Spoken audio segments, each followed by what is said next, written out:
On fait des fautes, mais on se soigne. Tous les jours, un comprimé audio effervescent pour améliorer son français. Comprimé numéro 60. Entre regarder et voir, ou entendre et écouter, la différence, tu feras. Samedi 13 mai, le drame, rends-toi compte, le seul week-end de 2 jours du mois. Mais où va ce monde ? Pour compenser, un petit comprimé fastoche pour pas te prendre la tête, néanmoins fort utile tant la faute est fréquente. Quelle différence doit-on faire entre les verbes entendre et écouter d'une part, voir et regarder de l'autre ? C'est assez simple, en effet, dans les deux cas la différence entre les deux verbes est une différence d'action. On est soit dans l'actif, soit dans le passif. Prenons le cas des verbes entendre et écouter. Les deux signifient percevoir du son par l'organe de l'ouïe, mais les similitudes s'arrêtent là. Lorsqu'on entend quelque chose, on perçoit un bruit sans vraiment l'avoir voulu.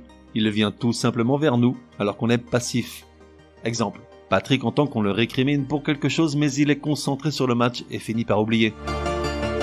En revanche, lorsqu'on écoute, on devient actif, c'est-à-dire qu'on quitte la seule capacité physique à percevoir les sons pour atteindre une capacité cognitive, c'est-à-dire qu'on cherche à interpréter ces sons et à les comprendre. Exemple, alors que le PSG vient de prendre un pion, Patrick se détache de l'écran et écoute Martine lui dire qu'elle retourne chez sa mère. Pour les verbes voir et regarder, c'est un peu la même chose. Les deux signifient percevoir des images par l'organe de la vue, mais là encore les similitudes s'arrêtent là. Lorsqu'on voit quelque chose, c'est juste parce qu'on a les yeux ouverts et qu'automatiquement des images nous parviennent de façon passive sans vraiment y prêter attention. Exemple, Patrick voit vaguement quelqu'un se dirigeant vers la porte et l'ouvrir, mais il est concentré sur le match et finit par oublier.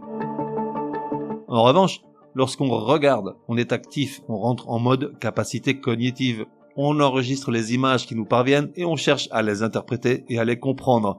Exemple, alors que le PSG vient de prendre un pion, Patrick se détache de l'écran et regarde Martine, valise à la main, ouvrir la porte de l'appartement et sortir sans un bruit.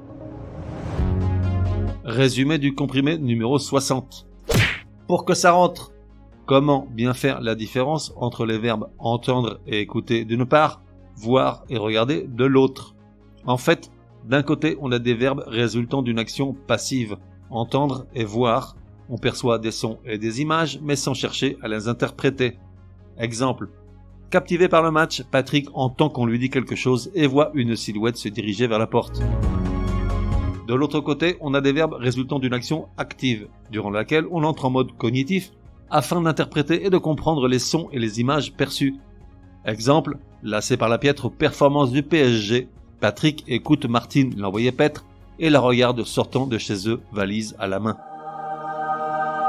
On fait des fautes, mais on soigne, te donne rendez-vous demain pour un nouveau comprimé, au moins aussi énervant que celui-ci.